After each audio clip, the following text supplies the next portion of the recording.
اقبال کی جو نظم ہے نا ابلیس کی مجلس شورا، ایک ایک لائن میں ایک ایک جہاں سمو دیا کلندر نے۔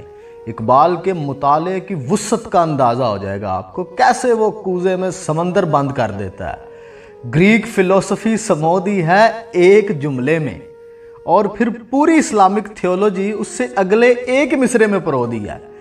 ابلیس بیٹھا ہوا اپنے مشیروں کے ساتھ اور وہ بات شروع کرتا ہے، غور سے سنیے گا، جملے نہیں ہیں جہان ہے۔ تو وہ کہتا ہے، یہ عناصر کا پرانا کھیل، یہ دنیا دوں، ساکنان عرش اعظم کی تمناؤں کا خون۔ اینشینٹ گریک فلسفرز نے نا یہ فلسفہ ایک کائنات دیا تھا سب سے پہلے، کہ یہ ساری دنیا فقط 4 عناصر سے مل کے بنی ہوئی ہے: آگ، ہوا، پانی اور مٹی۔ یہ بہت قابل تحسین بات تھی کہ فقط 4 لفظوں کے اندر سمو دیا پوری کی پوری یونیورس کی داستان کو۔ یہ قابل داد بات تھی ہزاروں سال پہلے۔ پھر جب وقت گزرتا گیا تو اس فلسفے کے اوپر کریٹیسزم آیا، اس میں بڑی ڈیولپمنٹ ہوئی، لیکن یہ جو عناصر کا کی ورڈ تھا نا، اس کے اوپر بہت کام کیا فلسفیوں نے، سائنسدانوں نے۔ یاد رکھیے گا ایک بات، فلسفی is the mother of all sciences. یہاں تک کہ علم الکیمیا اب کہتا ہے کہ ٹوٹل آلموسٹ 118 ایلیمنٹ سے مل کے بنی ہوئی ہے یہ پوری یونیورس۔ زندگی کیا ہے؟ عناصر میں ظہور ترتیب، اور موت کیا ہے؟ انہی اجزاء کا پریشان ہونا۔ تو ابلیس اشارہ کر کے کہتا ہے اس پوری دنیا کی طرف کہ یہ عناصر کا پرانا کھیل، یہ دنیا دوں، اور پھر اگلا اشارہ کرتا ہے وہ انسان کی طرف اور کہتا ہے ساکنان عرش اعظم کی تمناؤں کا خون۔ وَإِذْ قَالَ رَبُّكَ لِلْمَلَائِكَةِ إِنِّي جَاعِلٌ فِي الْأَرْضِ خلیفہ۔ کہیں نہ کہیں خواہش تو تھی نا سب کو کہ اتنا بڑا ٹائٹل ہے، کاش انہیں اسائن ہو جائے۔ جیسے اس جنگ میں جب آقا صلی اللہ علیہ وآلہ وسلم نے فرمایا تھا کہ کل جھنڈا میں اس شخص کے ہاتھ میں دوں گا جو اللہ اور اس کے رسول سے محبت کرتا ہوگا، اور اللہ اور اس کا رسول بھی اس سے محبت کرتا ہوگا۔ بہت بڑا ٹائٹل تھا نا۔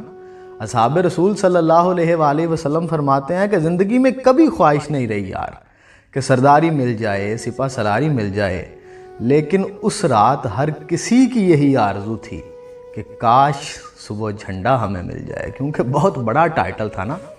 تو یہاں جب رب العالمین نے کہا نا فرشتوں سے کہ میں اپنا خلیفہ بنانے والا ہوں اس کو، تو انہوں نے کہا یا اللہ یہ ڈیزرو نہیں کرتا، یہ خون ریزیاں کرے گا، یہ فساد پھیلائے گا۔ دیکھو ہم ہر وقت تیری تسبیح کرتے ہیں، ہم تیری حمد بیان کرتے ہیں، کتنے اوبیڈینٹ ہیں نا ہم۔ تو میرے رب نے کہا تھا قالا انی اعلم ما لا تعلمون۔ اگلے دن مجھے ایک کلپ بھیجا میرے بھائی نے، اس میں ایک صاحب نے بڑی خوبصورتی کے ساتھ اس ایونٹ کو ایکسپلین کیا کہ اس وقت کائنات کے خالق نے میری وکالت کی تھی، میری گارنٹی دی تھی کہ دیکھنا اس کی پرفارمنس، انگشت بدنداں رہ جاؤ گے، یہ احسن تقویم ہے، خاکی بدن کا مرتبہ پہچان آدمی، تیرے لیے خدا نے فرشتے جھکائے ہیں۔ خدا کی قسم ہے گناہ ثواب تو بڑی بات کی باتیں ہیں، ہمیں زے بھی نہیں دیتا بلو دا بیلٹ کچھ کرنا۔ اس کائنات کے رب نے میری گارنٹی دی ہوئی ہے۔ سب کے ارمانوں کا خون ہو گیا تھا وہاں جب اس نے مجھے چنا تھا اس منصب کے لیے۔ تو کچھ بھی کرنے سے پہلے صرف اس لمحے کو سوچ لیا کریں کہ آپ کا ٹائٹل کیا ہے، آپ کی ویلیو کیا ہے، آپ ہیں کون۔ آپ کو زیب دیتا ہے کہ آپ کائنات میں اس زمین میں یہ کرتے پھرے جو آپ کر رہے ہیں۔ کیا سوچیں گی تمام مخلوقات، اتنا بڑا ٹائٹل لے کے یہ کیا کر رہا ہے یہاں پہ۔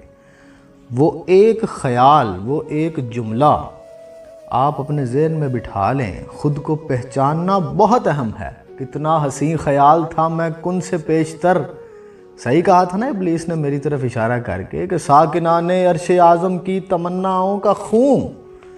اقبال کی شاعری یہی بتاتی ہے کہ انسان اصل میں کیا ہے، انسان کا مقام کیا ہے، خود کو پہچان جائے، یہی تو ٹاسک ہے۔ من عرف نفسہ